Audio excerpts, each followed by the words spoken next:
Hi guys. இப்பதான் Kiwis and இப்பதான் Kiwis and இந்தியாவோட மேட்ச் வந்து பினிஷ் ஆயிருக்கு. அதுவும் சாம்பியன் இந்த மேட்ச் சாம்பியன்ஸ் ஆஃப் ஃபைனல் வேற. Champions of Champions of final ஓட மேட்ச் ஜெயிச்சு டீம் இந்தியா வந்து அவங்களோட நம்பர் 3 சாம்பியன்ஸ் ஆஃப் டைட்டில் அடிச்சிட்டாங்க. சோ இப்ப மேட்சுக்குள்ள போலாமா? மேட்ச் வந்து மேட்ச்ல மிச்சல் சாட்னர் வந்து டாஸ் ஜெயிச்சு சோஸ் டு பேட் ஃபர்ஸ்ட் சொன்னாரு. பேட்டிங் நீங்க பிளேயிங் லெவல் பாத்தீங்கன்னா பிளேயிங் லெவல் வந்து முதல்ல கிவிஸ் இந்தியா அனுப்பிச்சு நீங்க நீங்க அவங்க சைடுல வந்து அவங்க சைடுல வந்து மேட் ஹென்ரி வந்து மேட்ச் ஆடல because of shoulder injury. So coming to the Kiwi batting வந்து openers ரச்சின் ரவீந்திரா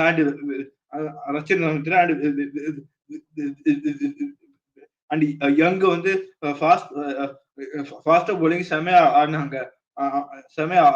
அது செமையா ஆடிட்டு அதுக்கப்புறம் ரோஹித் சர்மா வந்து இந்த மாதிரி அவங்க வந்து ஃபாஸ்ட் bowling சூப்பரா பார்த்தாரு. அவங்க ஃபாஸ்ட் bowling சூப்பரா பிளே பண்ணாங்க. அப்ப பார்த்தா என்ன அப்படியே ஃபாஸ்ட் bowling வந்து ஸ்டாப் பண்ணிட்டு வந்துட்டாரு போல் மிஸ்டர் வருண் சக்கரவர்த்தி வந்துட்டாரு bowling போட. வந்தபோது வந்தோடனே வேற விக்கெட் அப்பீல் வேற காட் பெயிண்டுக்கு விக்கெட் அப்பீல் வேற போனாங்க. அது அவுட் இல்ல. அது அவுட் இல்ல. அது வந்து யாருக்கான விக்கெட்னா ரச்சின் ரவீந்திராவோட விக்கெட். ரச்சின் ரவீந்திராவோட விக்கெட்டுக்கு இந்த மாதிரி அவங்க வந்து அம்பையர் ஆன்ஃபீல்ட்ல அவுட் தான் சொன்னாங்க. ஆனா அவங்க ரிவ்யூ எடுத்து மேல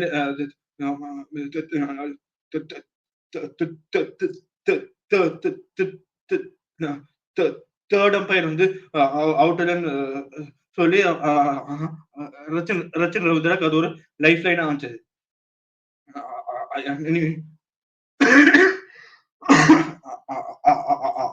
அதுக்கப்புறம் 9th ஓவர்லயே வந்து திரும்பியும் இந்த மாதிரி லெக் ஸ்பின்னர் தான் போட்டாரு. சக்கரவர்த்தி தான் வந்து போட்டு இந்த மாதிரி கிவி ஓபனர் இருந்தாரு வில்லியம் யங் வந்து அவுட் ஆக்கினாரு. அவர் வந்து போலர் போடுறாங்க. போலரோட கைய பாக்கணும். லெக் ஸ்பின்னா ஆஃப் ஸ்பின்னா ஃபிளிப்பரா கூகுளியா டாப் ஸ்பின்னு பாக்கணும். அவர் எதையும் பார்க்காம சும்மா போய் டிஃபென்ஸ் அவுட் போனாரு. அப்ப கிளீனா பேட்ல போட்டு அவுட் ஆயிட்டாரு. அதுக்கப்புறம் ரச்சின் ரவீந்திரா கேன் வில்லியம்சன் தான் பேட்டிங் பிளே பண்ணிட்டு இருந்தாங்க. அப்ப ஆனா அவங்களே இந்த மாதிரி 10 overs பிளே பண்ணிட்டாங்க. அது 11th ஓவர் குல்தீப் யாதவ் போட்டாரு. முதல் ball wicket of Rachin Ravindra. அது போட்ட ஒரு ஐசிசி சாம்பியன்ஸ் டிராஃபி ஃபைனலோட ஐசிசி சாம்பியன்ஸ் டிராஃபினாலே ஒரு ப்ரெஷர் இருக்கும். ஆனா நீங்க அந்த ஃபைனல்ல வந்து நீங்க நீங்க போலிங் போடுறீங்க. அதுல முதல் பால் விக்கெட் வேற. அது class of Kuldeep Yadav. So openers 2 பேரும் அவுட் ஆயிட்டாங்க. அப்புறம் number 3 number 4 Kane Williamson and number 4 Mitchell வந்தாரு. மிச்சல் மிச்சலும் கேன் வில்லியம்சன் ஒரு பார்ட்னர்ஷிப் ட்ரை பண்ணாங்க. ஆனா வந்து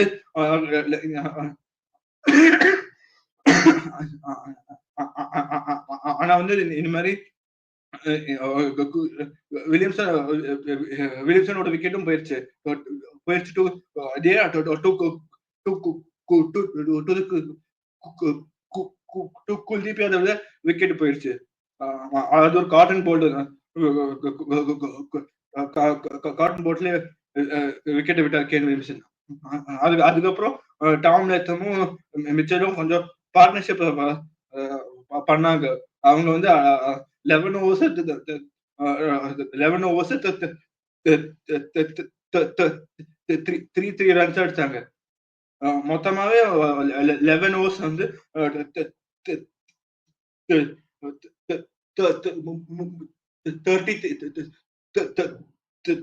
33 ரன்ஸ் அடிச்சாங்க.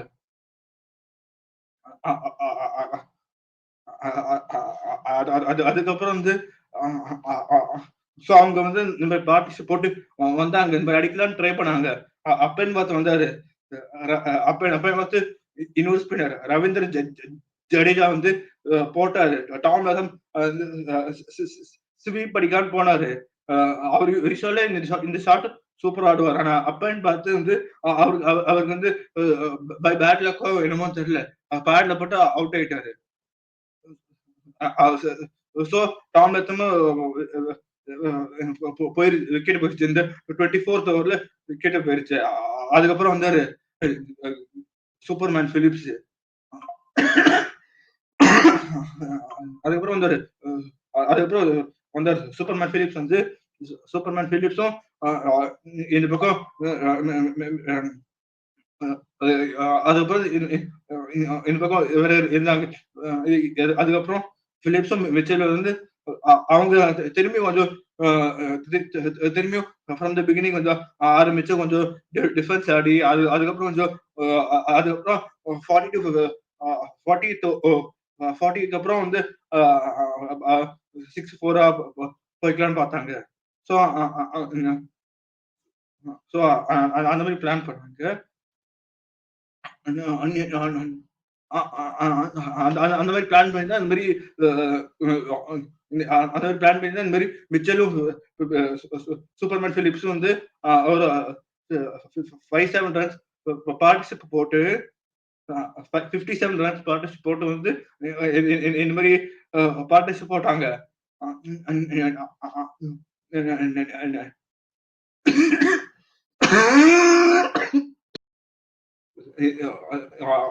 அதுக்கப்புறம் அதுக்கப்புறம் வந்தாரு போலிங் போட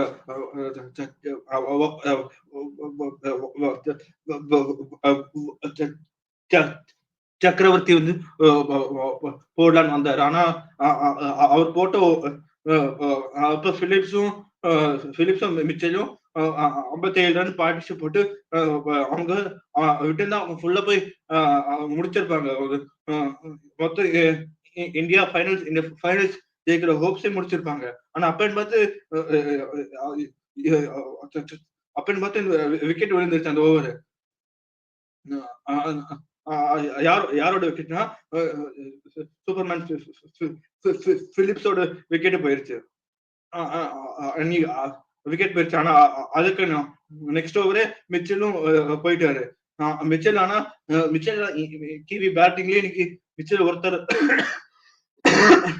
கிவி பேட்டிங்ல இன்னைக்கு மிச்சல் ஒருத்தர் சூப்பரா ஆடினாரு. அவர் தான் கொஞ்சம் ஃபர்ஸ்ட் பிச்சை பார்த்து கொஞ்சம் பிச்சை பார்த்து பிளே பண்ணிட்டு எப்பெல்லாம் அடிக்கணுமோ அப்பதான் அடிச்சாரு.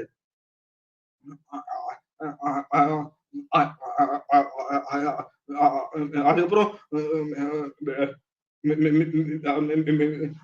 டேரன் மிச்சலோட விக்கெட் போனது ஓவர் நம்பர் 4-6 ஓவர் நம்பர் 4-6 வந்து மிச்சலோட விக்கெட் போயிருச்சு.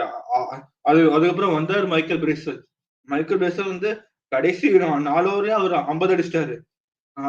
மைக்கேல் பிரேசல் பிளே பண்ணிதான் கிவி ஸ்கோர் வந்து 220 251 250 விக்கெட்ஸ் கொண்டு போனாங்க. அவர் அதையும் அடிக்கலைன்னா கிவி பேட்டிங் மொத்தமா போய் 200க்கே அவுட் ஆயிருப்பாங்க. சோ அவங்க இந்த மாதிரி பிளே பண்ணியும் மொத்த ஸ்கோரையும் மொத்த ஸ்கோர் 251 அடிச்சாங்க. 251 அடிச்சு இந்த மாதிரி இந்த மாதிரி இப்ப வந்து அதுக்கு பேட்டிங் இப்ப வந்து நீங்க வந்து இப்ப வந்து looking at the bowling of the Indians அதுல வந்து ஷமி வந்து ஷமி 9 ஓவர் போட்டு Shami Shami single wicket Indians spinners சூப்பரா போட்டாங்க. அவங்க தான் வந்து இந்த மாதிரி மொத்தம் கிவி பேட்டிங்கையும் வந்து அந்த மாதிரி ஸ்டாப் பண்ணியும் அவங்க இல்லைன்னா 300 அடிச்சிருப்பாங்க. 300 அடிக்க விடாம ஒரு 50 ரன் கம்மியா கொடுத்தாங்க. இப்போ மூவிங் வந்து இந்தியன் பேட்டிங். இப்போ இப்போ ரோஹித் சர்மா சுப்மன் கில் வந்து ஓப்பனிங் வந்தாங்க. 2 பேரும் வந்து பவர் பிளே செம்மையா ஆடினாங்க. அவங்க ஃபாஸ்டர் பவுலிங் கேவி ஃபாஸ்டர் பவுலர்ஸ்க்கு வந்து வாய்ப்பே கொடுக்கல. அவங்க மொத்தமா போட்டு தாக்கிட்டாங்க. அவங்க வந்து இந்த மாதிரி கிவி ஃபாஸ்டர் பவுலர்ஸ் வந்து வாய்ப்பே கொடுக்கல. அவங்க வந்து மொத்தமா இந்த மாதிரி பவர் பிளே வந்து செம்மையா பிளே பண்ணிட்டு விக்கெட்டே விடாம பிளே பண்ணாங்க. செம்ம ஸ்டார்ட் வந்துருச்சு. அதுக்கப்புறம் 11th ஓவர் தான் வந்து ரோஹித் சர்மாவோட அவரோட ரோஹித் சர்மா வந்து செம்மையா பிளே பண்ணாரு. செம்மையா பிளே பண்ணிட்டு 11th ஓவர்ல வந்து இப்படி பேட் தூக்கினாரு. பேட்டை தூக்கி காட்டினாரு. காட்டி அவரோட ஃபைனல்ஸ் அவரோட செம்ம இம்பாக்ட் பிளே பண்ணி அவரோட 50 ரன் முடிச்சாரு. ஆனா அதே ஊர்ல இருந்து அந்த பக்கம் இருந்து சுப்மன் கில் வந்து விக்கெட் போயிருச்சு. அது என்ன கேட்ச் பிலிப்ஸ். அவர் மனுஷனா இல்ல அவர் என்ன சாப்பிடாருன்னு நம்மள யாராவது கேளுங்களே. அவர் மனுஷனா என்ன கேட்ச் பிடிக்கிறாரு பிலிப்ஸ்.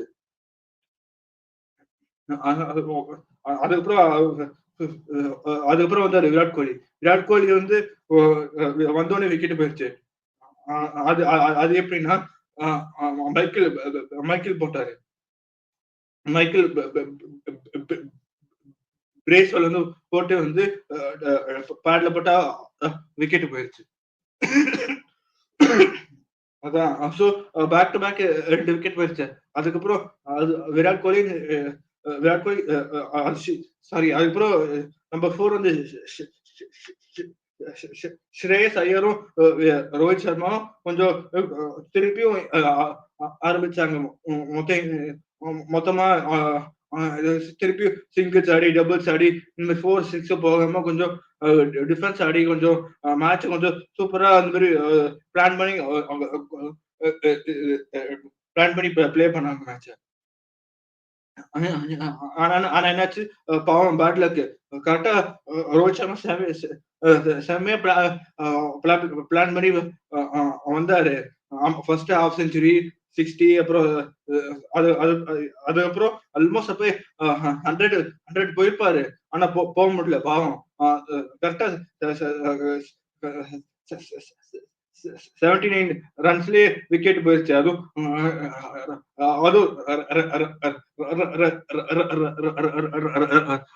ரச்சின் ரவீந்திராவே தூக்கி போட்டு ஸ்டம்ப் அவுட் ஆயிட்டாரு. ரோஹித் சர்மா ஸ்டெப் அவுட் பண்ணி 6 அடிக்கலான்னு பார்த்தாரு. ஆனா மேட்ச் ஸ்பெஷல்ல வந்து ஸ்டம்ப் அவுட் ஆயிட்டாரு. அவர் ரோஹித் சர்மாவோட ஒரு வேலை செம்மையா பிளே பண்ணிட்டாரு. 79 ரன்ஸ் அடிச்சு செம்மையா பிளே பண்ணிட்டாரு.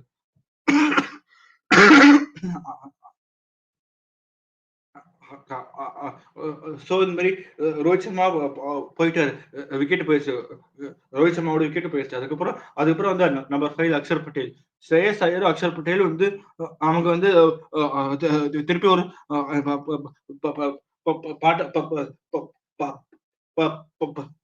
பார்ட்னர்ஷிப் போட்டு பார்ட்னர்ஷிப் போட்டாங்க. அது வந்து அவங்க வந்து மொத்தமா அடிச்சது வந்து 4-0 ரன்ஸ் வந்து பார்ட்னர்ஷிப் போட்டு திருப்பி வந்து இந்த மாதிரி அதான் இந்த மாதிரி 40 ரன்ஸ் பார்ட்னர்ஷிப் போட்டு மேட்ச் ரொம்ப க்ளோஸா மேட்ச் ரொம்ப ரொம்ப க்ளோஸா போச்சு. ஆனா அப்ப வந்து கப்பு எங்க போகுதுன்னு சொல்ல முடியல. கிவிஸா இல்லைன்னா அதான் கப்பு எங்க போகுதுன்னு சொல்ல முடியல. ஆனா ஆனா அவங்க சூப்பரா வந்தாங்க. ஸ்ரேயஸ் ஐயரும் அக்ஷர் பட்டேலுமே முடிச்சிருப்பாங்க. ஆனா பாவம் என்ன இந்த மாதிரி ஐயர் கரெக்டா 44ல இருந்தாரு. ஆனா அப்பன்னு பார்த்து ஒரு கிவி ஒரு டிராப் கேட்சாவது விட்டாங்க. அது ஒரு அதிசயமா இருந்துச்சு. சிட்டர் கேட்ச் நேர கைக்கு அந்த கேட்சாவது விட்டாங்க. அது எவரு எப்படின்னு புரியல. ஆனா அதுக்கு அதுக்கு அதுக்கப்புறமே அதுக்கப்புறமே ஸ்ரேயஸ் ஐயர் விக்கெட்டும் போயிடுச்சு. அது ஒரு super catch of Rachin Ravindra at backward square like வந்து செம்ம கேட்ச் பிடிச்சாரு. செம்ம கேட்ச் பிடிச்சி ஸ்ரேயஸ் ஐயர் விக்கெட்டும் போயிடுச்சு.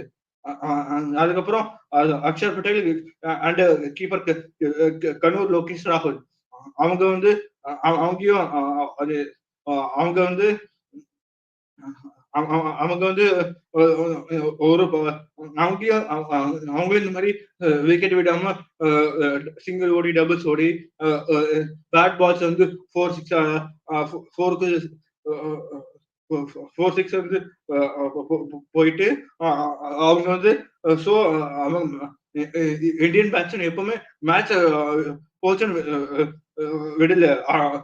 அவங்க ஆல்தோ இந்த மாதிரி ரோஹித் சர்மா விக்கெட் போயிடுச்சு, விராட் கோலி விக்கெட் போயிடுச்சு, சுமன் கில் விக்கெட் போயிடுச்சு. அதுக்கப்புறமா திருப்பி ஆரம்பிச்சாங்க. ஸ்ரேயஸ் ஐயர், கேஎல் ராகுல், அக்ஷர் பட்டேல், ஹர்திக் பாண்டியா எல்லாரும் கொஞ்சம் அவங்க கான்ட்ரிபியூஷன் போட்டு செம்மையா இருந்தாங்க. செம்மையா வந்து கேம்லயே இருந்தாங்க. ஆனா ஆனா அவங்க இந்த மாதிரி ஆனா அவங்களும் அடிக்க போய் அவுட் ஆனாங்க. இந்தியன் பேட்ஸ்மேன் வந்து எப்பவுமே லெஃப்ட் ஆர்ம் ஸ்பின்னா கொஞ்சம் கொஞ்சம் வீக்னஸ் தெரியும் தெரியும். மிச்சர் சாட்லர் அவரு அவரு ஒரு left arm spinner. Rachin Ravindra அவரு ஒரு லெஃப்ட் ஆர்ம் ஸ்பின்னர். ரெண்டு பேரும் போடுறப்போ ஒரு ஒரு லெக் ஸ்லிப் இல்லைன்னா ஒரு அட்டாக்கிங் ஃபீல்டு வைக்கலாம். ஏன் அட்டாக்கிங் இருக்காம கொஞ்சம் அந்த பவுண்டரி ஃபோர் பிளாக் பண்ணனே பவுண்டரிஸ் பிளாக் பண்ணனே போயிட்டார் போல.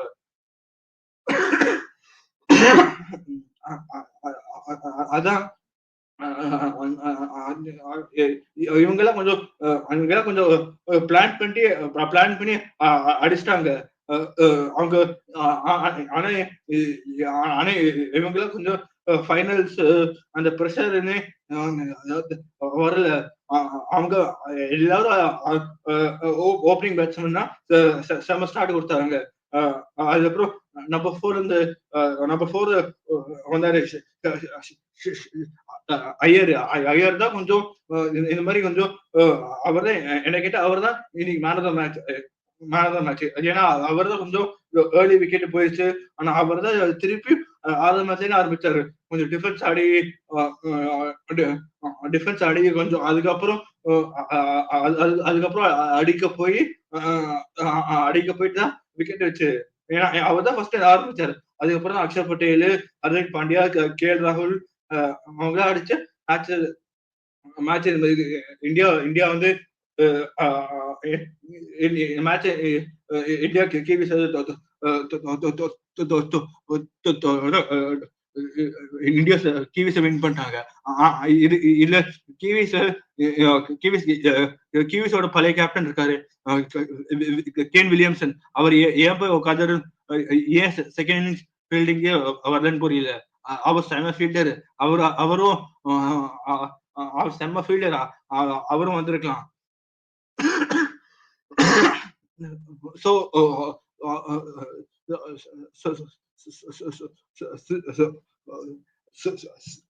so basically இப்போ வந்து டீம் இந்தியா வந்து வந்து போன வருஷம் வந்து இந்த மாதிரி போன வருஷம் ஒரு இதே மாதிரி ஒரு ஃபைனல் செகண்ட் சவுத் ஆப்பிரிக்கா தோக்கடிச்சு ஒரு 2024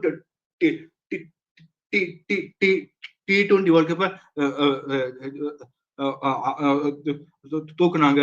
இந்த வருஷம் சாம்பியன்ஸ் ட்ராஃபி ரோஹித் சர்மா வந்து செம்மையா கேப்டன்சி பண்றாரு. இனிமே ரோஹித் சர்மா இனிமே நெக்ஸ்ட் நேரம் ஒன் டே வேர்ல்ட் கப் தான். 2 years இன்னும் ஒன் டே வேர்ல்ட் கப் வருது, மெயின் வேர்ல்ட் கப். அதையும் இந்த மாதிரி ஆடி வின் பண்ணா ரோஹித் சர்மா தான் அடுத்த MS தோனி. ஏன்னா இந்த மாதிரி மூணுமே இந்த மாதிரி ஒன் டே வேர்ல்ட் கப் அடிச்சாச்சு, சாம்பியன்ஸ் ட்ராஃபி அடிச்சாச்சு. அதுக்கப்புறம் MS தோனி பண்ண மூணுமே அடுத்து ரோஹித் சர்மா பண்ண மாதிரி ஆயிடும். அதுவும் பண்ணணும்னு ஆசையா இருக்கு. ஸோ பண்ணாரா சூப்பரா இருக்கும். And plus